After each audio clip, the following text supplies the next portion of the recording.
Merci, cher coach, d'avoir accepté pour la première fois en phase finale de Coupe d'Afrique de venir répondre à l'invitation de l'Association nationale de la presse sportive dans le cadre de la Maison de la presse que nous avons initiée depuis 2002 à Bamako sous la présidence de notre président d'honneur qui est ici présent, Dr Mamadou Koumé. Merci aussi aux membres de l'encadrement technique, notamment Maya Simar avec lequel vous êtes ici, et Kara. Je rappelle juste quelque chose qui est assez important à nos yeux. Nous avons voulu que cette séance-là ait lieu et nous l'avons travaillé depuis Dakar. Nous avons fait une séance d'entraînement avec le coach. Une fois ici encore à Bafoussam, il nous a reçus à leur hôtel pour qu'on puisse trouver des modalités pratiques devant lui permettre de venir s'adresser à l'opinion publique nationale. Merci beaucoup encore une fois pour cette ouverture d'esprit. Et nous étions effectivement tombés d'accord aussi depuis Dakar que notre équipe nationale ne sera pas certainement en marché où tout le monde entre et sort quand il veut, mais il ne sera pas non plus en bunker. Ça aussi, il a tenu à le répéter en pleine séance d'entraînement. Nous osons espérer que nous allons rester dans cette dynamique jusqu'au soir du 6 février 2020. Et sans plus tarder, je vais donner la parole au sélectionneur. Merci beaucoup, Ablaï. Bonjour à tous. Donc, un plaisir, toujours un plaisir d'être à côté de vous.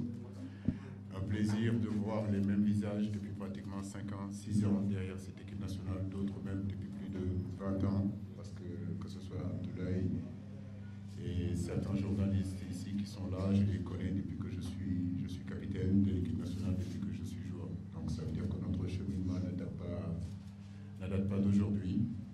Je l'ai toujours dit depuis ma prise de fonction jusqu'à aujourd'hui, l'équipe nationale et la presse, en réalité, c'est des partenaires. Donc on a besoin de vous, vous avez besoin de nous. Et comme Abdoulaye l'a dit tout à l'heure, toute cette programmation avec Kara et la fédération a été mise en place déjà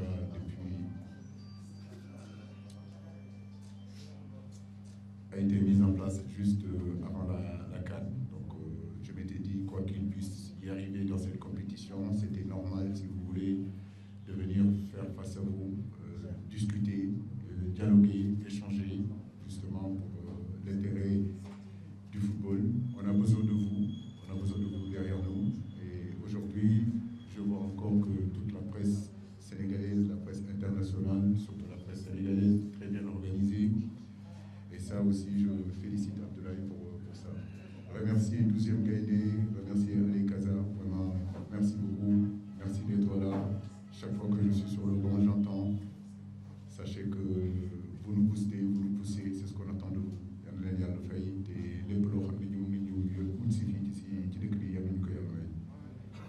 Mais en tout cas, un plaisir d'échanger avec vous, un plaisir pendant 45 minutes de répondre à vos questions. En tout cas, je ferai de mon mieux pour répondre les questions que je peux répondre. D'autres, peut-être que j'essaierai de les garder pour la suite. Mais en tout cas, merci beaucoup de m'avoir invité. C'est un plaisir pour moi d'être là. Oui. Tu n'as pas besoin de traîner ton micro là partout. Donc, Hubert Mercure, quotidien sportif record. Merci coach, merci Abdoulaye. Moi j'ai deux petites questions. D'abord, la première question a trait à ce que beaucoup d'observateurs ont relevé, et que vous-même certainement avez relevé. Votre équipe produit une bien meilleure seconde période sur tous les 3 matchs que nous avons joués. La seconde période est toujours meilleure que la première. Qu'est-ce qui explique cela? Pourquoi l'équipe nationale est réactive? C'est la première question. La deuxième, nous allons rencontrer l'équipe du Cap-Vert qui joue à 3 défenseurs axiaux, un peu comme la Guinée. Est-ce que vous vous attendez à votre équipe qui va défendre et outsider qui va donc défendre? Et ce sera le fameux club pas. Est-ce que vous vous attendez à ça? Merci.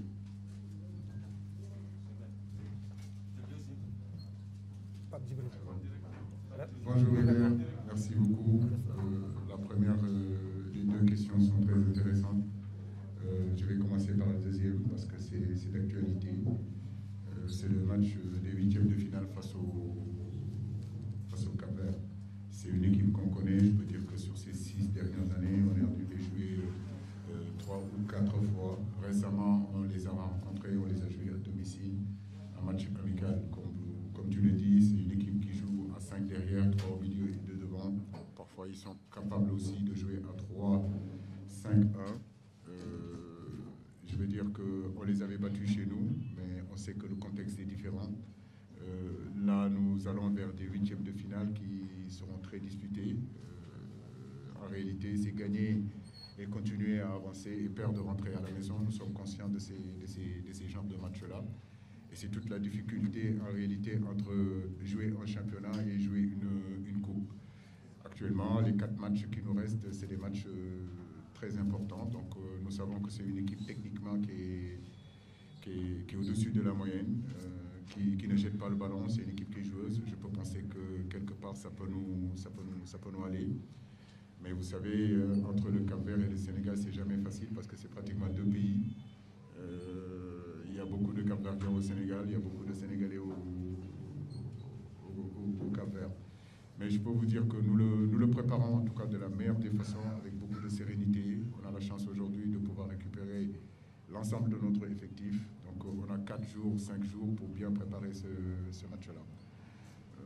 Concernant les mi-temps et de l'équipe, effectivement, vous avez tout à fait raison. Je pense que contre le Zimbabwe, on fait vraiment une très bonne première période. Après, quand vous ne concrétisez pas vos occasions dans vos moments forts, l'équilibre devient pareil en deuxième période. Donc, comme vous le dites, on a très bien joué en première période, mais en deuxième période, ça a été plus équilibré. Avoir cette capacité, cette faculté de tenir nos temps forts un peu plus que 20 minutes ou un peu plus que 10 minutes. C'est vrai que c'est un axe de travail. Contre la Guinée, ça a été le contraire. On a mal débuté, mais pourtant on termine bien. Et contre le Malawi, c'est pareil, c'était équilibré en première période. Et en deuxième période, on a vu l'équipe du Sénégal quand même monter en régime.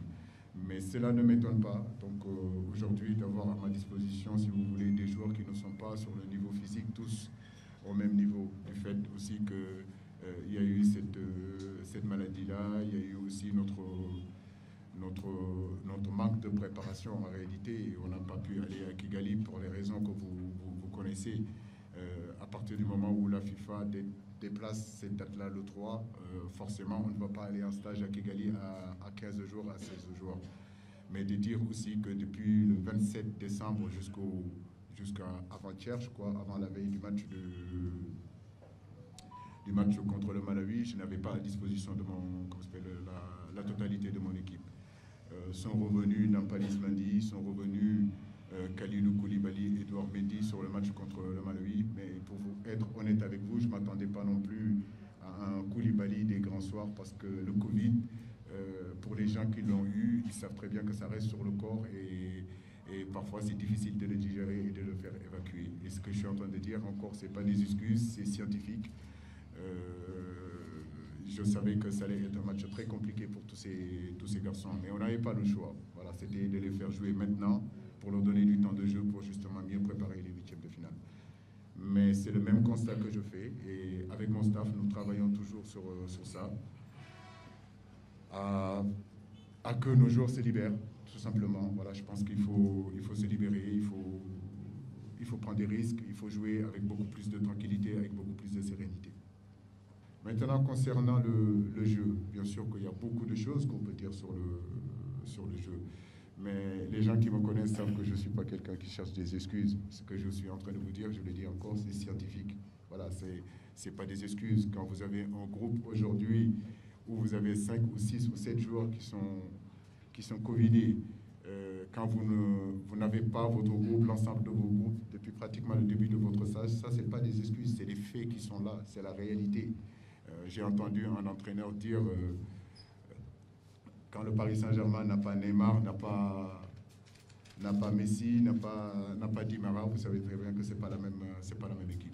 Maintenant, je respecte l'avis de tout le monde, les gens qui pensent que nous cherchons d'excuses, mais croyez-moi, les difficultés que nous vivons depuis le 27 décembre jusqu'à aujourd'hui, beaucoup d'équipes seraient tombées. Voilà. Donc, hier, j'ai entendu mon frère Djamel dire que l'organisation, la préparation de cette CAN-là a été compliquée. Certes, nous voulions bien sûr prendre les 9 points sur 9 possibles et avoir cette première place-là. Mais ce qui fait que on a gardé quand même la première place, mais on n'a peut-être pas les 9 points, mais on en a 5. D'autres sont passés avec 4. Mais comme je vous l'ai dit, les réalités des matchs de poule et les réalités des matchs à élimination directe ne sont pas les mêmes. Aujourd'hui, j'ai encore 4 jours devant moi pour pouvoir travailler aussi, et ça nous permettra, si vous voulez, sur le plan athlétique, sur le plan physique, que nos joueurs reviennent à leur meilleur niveau. Encore une fois dessus, je le dis, Bakary, nous sommes confiants. Voilà, nous sommes confiants. Nous savons que parce que nous sommes le Sénégal, que ça sera dur, contrairement à ce que les gens pensent, que parce que tu es le Sénégal, que ça va être facile. Donc il y a une différence. Moi, je dis que c'est parce qu'on est le Sénégal que tous nos matchs seront difficiles. Parce qu'on est le Sénégal, parce qu'on est attendu, parce qu'on est le Sénégal, parce qu'on est l'équipe à battre. Donc ça veut dire que tout le monde doit être prêt et éviter comment dirais-je encore, ces gens qui viennent nous dire que non, vous êtes le Sénégal, donc tout va être facile et que vous allez gagner tout le monde. Non, non, non. Depuis 6 ans que je suis ici, nous savons que tous nos matchs seront difficiles. Aucune équipe ne baissera les bras face au Sénégal. Donc à nous d'être encore beaucoup plus forts. Plus gros est le combat, meilleure est la victoire. Donc nous sommes dans cette optique-là.